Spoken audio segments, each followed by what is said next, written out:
Hello and welcome to At the Red Line Podcast. This is my friend Chris Pitotti. Sorry I forgot your name the first time, but that happens a lot with me and my brain. Yeah, thanks for coming on my podcast. You know, the first question I always like to ask is childhood, where you grow up, family of origin, how many siblings? Yes. Man, I had a great childhood. Well, a couple of different answers for those questions then. I was born in Sandpoint, Idaho. Oh, no kidding. That was my mom's hometown, and she wanted to make sure that I was born there, but they didn't live in Sandpoint. Oh, that's too bad. Visited Sandpoint to have me at the hospital. And then I went to live in the town of Yelm, Washington. No kidding. Yelm's cool. Yeah, where my dad was a high school teacher. Nice. How long did you live in Yelm? Until I was over in the Seattle area, right? More south. Down by Tacoma. Or no. Yeah. Keep going south. Olympia, Lacey. Nice. It's a nice area. Heard of Wilcox Dairy? They're down in Roy. Sure. Washington. Okay. So moving on, tell me, was it a big family? Was it small? Our immediate family is small. There were 3 of us kids. Uh-huh. I'm in the middle. I've got an older brother, younger sister. Nice. Yeah. Nice. Childhood was good. Oh, fantastic. My parents were great. They worked in education, so they had summers off-ish. Nice. My dad would do some continuing education in the summer or side jobs, but yeah, we traveled a lot in the summer. Fun. Visited family. Yeah. Great. Were you camping family? Did a lot of camping during the school year because my dad was a science teacher. He would, at that time, was allowed to, in public school, to take kids on field trips. We'd do weekends at Mount Rainier and then the Squally River. Mount Rainier is awesome. Very cool thing. Yeah, cool. Yeah.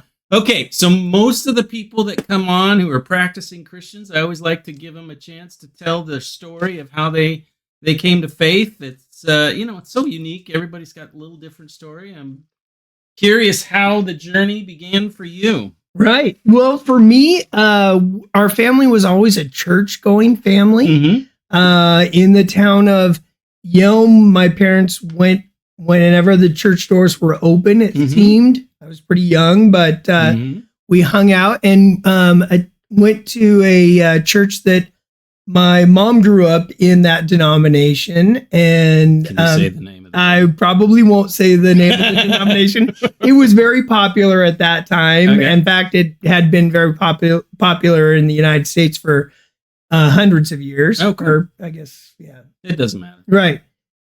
You're right. It doesn't matter. And it was a great experience, but it was more, we went there it was more like a social club. Okay. And my dad moved to a different school in Eastern Washington to teach. Okay. And in the little tiny town that we moved in, the town of Sprague, Washington. Oh, we know Sprague. That denomination didn't have a church in that town. So, my parents looked around at their options and chose a church and ended up at Sprague Community Church, which was a Bible-believing church. I think it was a church plant from Fourth Memorial here in Spokane. Yeah. And there I was introduced to Christ and having a personal relationship with him. And that was I was pretty young, but it was definitely something that I wanted to do. Cool. Did you hang on for the long haul, or did you have a couple? Oh, definitely had hiccups. Yeah. I was a rebellious teenager. Oh, good for you. Yeah, maybe even a preteen. I was a rebellious kid. Yeah, when we started having kids, my wife and I decided to head back to church. Nice. Yeah. So where do you go to church now? Our home church is Mosaic Fellowship. Oh, nice. John. Yeah, John Repsol's. He's been our pastor for many years. Is that right? Yes. Okay. We haven't been in the doors for a long time. We're working 7 hours, 7 days. I got a couple of best friends that go there. Don DiColetti's is one of my dear friends from before, like when I was in Seattle as a little kid. Oh, yeah. No kidding. Yeah, he attended the church that I went to when I first became a Christian. And Rick Lewis, who's a great friend of mine. In fact, he'd be coming to my house tonight, but he has some party or something like that, or kids, some NBC camp or something like that. Okay. VBC and VBS is at Mosaic this week. Yeah. So, and John's a dear friend of mine. So yeah, I'm kind of a fan of Mosaic. We have a few friend connections. Yes. Well, you own Pitotti's Coffee, so everybody. But yeah, no, before that, Blaine is a dear friend of mine. Right. He actually lives with us at our house. I found that out. Yeah. Jim Roman is a good friend. He and his wife have been, actually, his wife, Carrie, and Angela and I, the three of us went to high school together. Yeah. So I think you told me that story. Okay. Jim is a great guy, a good friend who I miss all the time because we never get together. Jim, why don't you give me a call? I actually sent him a list of my questions. I was like, dude, you'd be fun to interview. Oh, we'd have so much fun. Yes. Yeah. All right. Well, we are dally-lagging here. Okay. Tell us the name and not the story of your business, but Pitotti Coffee. What do you guys do? Yes. Yeah. If I could get that into one statement, there's a lot that we do. Not a statement, but I just don't want the whole story of how you founded it and how you ended up at your location and who you had to talk to. And I'm trying to ruin this thing, move this thing along. I understand. Help me out. Okay, I'll do that. So we are Pitotti Coffee Roasters, home base 733 West Garland Avenue. Put that right there. In the Garland Business District here in Spokane. Yeah. And in that location, we are a retail coffee shop, have a full espresso bar. We sell retail coffee. We also distribute coffee throughout the nation from that location. Oh, cool. So we're coffee roasters. Nice. And so we source coffee from around the world, bring it to our warehouse, roast it there, package it at West Garland, and ship it out. Nice. Now, we talked last week or something like that. Tell us, just for the sake of the video, what is something that you have need of? Like, who's a new customer that you'd like to reach out to you, or whether it's a business or a small group or a church or whatever. I don't know. What would be something that would be? Yes, all of those. But probably if I could handpick the perfect customer client, it would be somebody who has a dream to be in the coffee business and wants to serve coffee as a career. And so you're looking for an employee? Is that what you're saying? No. Someone that's going to build a coffee company. Absolutely, that's what we do, and we help them as clients of ours. We provide our expertise. Okay. And when I say help, we give them, we share our experiences. Okay. And of course, they own the coffee business, make their own decisions, but we walk them through that process, get them up and going. Okay, so if you're thinking about starting a coffee business and you want a little helping hand at no charge, right? You just charge for the coffee. Correct. Call Chris Pitotti. Nice. Great. Okay, so what about restaurants and stores? You selling coffee locally, I'm guessing? We do. Yes, all of the above. Stores, little boutiques. Yeah. And when I say stores, we have one grocery store that we work with, and we like it that way. Okay. But we're in some boutique shops. It turns out that this podcast actually goes around the world, and I actually have people watching it from all over. So if you got an order from like the UK or something, you could fill that and send it? Today, the answer is no. Oh, no. Don't call if you're from the UK. Call me soon. We're actually we're in negotiations with a company that may be helpful in getting us international. Oh, cool. But for now, right now, it's not really an interest, but they're twisting my arm. This other shipping company has a way to do that. Okay. So. Well, I'm going to jump over that. What are you currently celebrating in business and life right now? Oh, my goodness. Business and life? Whatever. I mean, you can pick one. Okay. You can't celebrate everything. I mean, you look great. You can say, I'm celebrating looking awesome. And you can't. You got to pick what one. he said. Yeah. We are celebrating another year at Pitotti Coffee. It's being self-employed, as you know, is hard. Yeah, it is hard. I mean, you hear it, but when you're living it, it's not easy. And so we're celebrating another year of being open, and we're experiencing growth. Nice. And that's very exciting. Nice. I got a question for you. Yes. I love working with my wife, and a lot of husband and wife couples who work together have to find the niche, but it does seem like you and Angela really enjoy the interaction and the closeness of your working relationship. That seems really kind of cool. How are you experiencing that? Oh, absolutely. Yeah. It's 100%. We love it. Yeah. We've been working together. I mean, outside of just being married together, we've formally been working professionally together since 2014. Oh, nice. So, we absolutely for love us, it's been a lot longer, but we really like it. And our skill sets are so diverse away from each other that, like, she really doesn't like anything up front, and I really hate details. And so, every once in a while she's like, we need to have a meeting, and I'm like, oh my God. I'll sit down. We used to have these meetings at coffee shops. I swear I would go about an hour and a half, and I'm like, I got to go to the bathroom. I didn't have to go to the bathroom. I just had to get away. Go, yeah. Not from her, but just the details of it all. It was just, it's cool. I think so. In your journey, who would you most like to thank and why? Oh, really?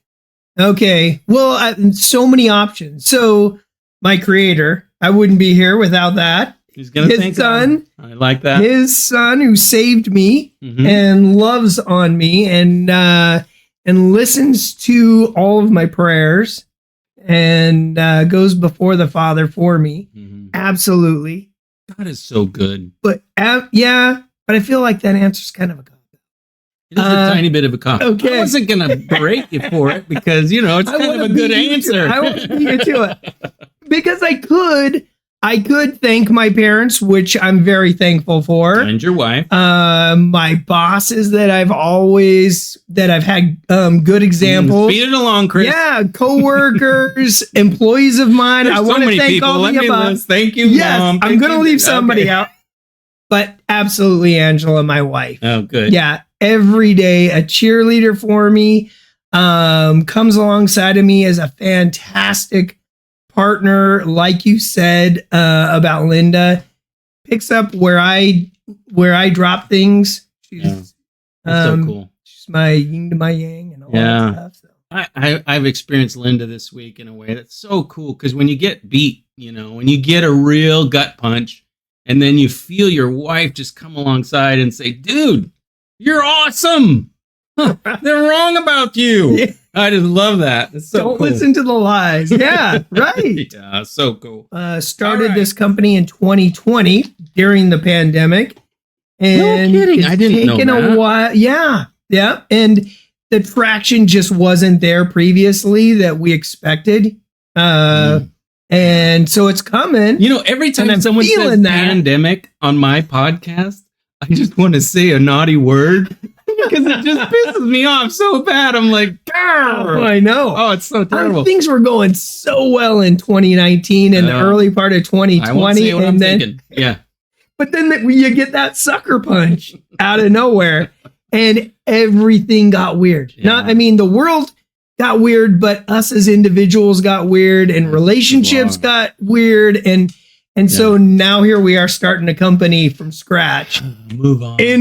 I don't want to live here. Yeah, right. But we're here. And what do? You pick yourself up and you just start running at the best you know how. Yeah. Well, you got youth on your side, so that's good. Okay. Yeah. How could someone contact you if they want to start an espresso place or they want to buy coffee and have you ship it, or if they want to come and have a cup of coffee at your place? Yes. Do you have a phone number, a website? We do. We have all of those things. Okay. So, well, if you say it out loud, I'll put it right here. Okay. Yeah. Our website's under construction, so please be patient with us. expect maybe by the time this airs, Oh, we might have an up and running positive experience for anyone who comes to our website. okay. You got a name yet? But yes, so it's live. It's just a disappointment. Oh, I know the feeling. Yeah. My website is horrific. It's terrible. Okay. So our website is pitotticoffee.com. Okay. Best way today, if you were ordering while we're taping this, would be to contact me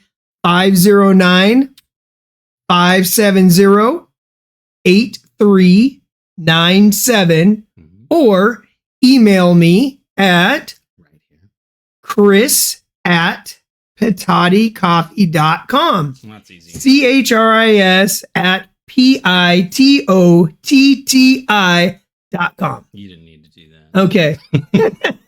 The spelling can be those T's. No, but I would have looked it up. I would have Right. called you if I had to. Right on. Yeah, you can. Anybody could call or text that number. Cool. The phone number. Okay. Parting question, Chris. I'm ready. Are you sure? Yes. This is going to be tough. All right. Jim Broman's going to watch this, Okay. so make it good. If someone's out there and they're thinking, man, these people look like they're having fun, and you're thinking, why is life so good for me? I'd say it's because of Jesus. If someone's out there and doesn't know Jesus, how would you explain to them that they might engage with Jesus? Yes. I'm glad that you braced me for that question. You can engage with Jesus in many ways. I think the thing that I really want to share is how much he loves you. No matter what you do, you can't stop him from loving you. Yeah. He loves us. In fact, he came to the earth from an amazing place, heaven, because he loves us. And he decides to take on the human characteristics. And at the very end, he dies to save us. And that's how much he loves us. It's a ridiculous story if you really think about Right. it. I mean, it on its face, it's ridiculous that God becomes a human and then in order to redeem us has to die and suffer in a horrible way. Like, not something like get old. No. Yes. Nailed to a friggin' cross. It's horrible. Yes. Yeah. Indeed. The worst. The worst. And so all he asks us to do is to believe in him.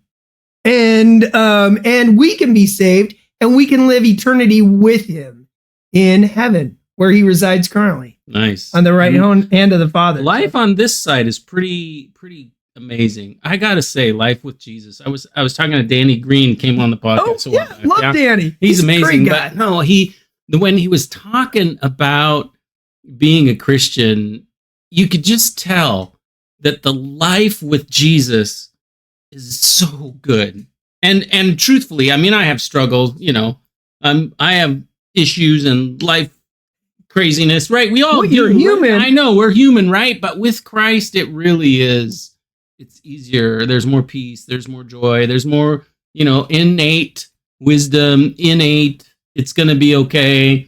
Worst case scenario, God still loves me, that kind of 100%. peace. So that's good. Yep. Angela and I will talk about that every once in a while. And you look at it slightly different than I do. You think with Christ, how great it is. I think, boy, I feel I can't even imagine the hopelessness without Christ. Yeah. So a little bit of a twist on that. Yeah. Well, it's pretty exciting. Thank you for coming on my podcast. Thanks for having me, Any Alex. last words that you have for podcast world? Drink coffee, love Jesus. Drink coffee, love Jesus, and subscribe. What else? Can you comment on this? Oh, comment On these podcasts. Yeah. Alec is working hard at this, and he's doing a great job. Thank you. Of course. All right. We'll see you next time. Thanks for having me. All right. Thanks.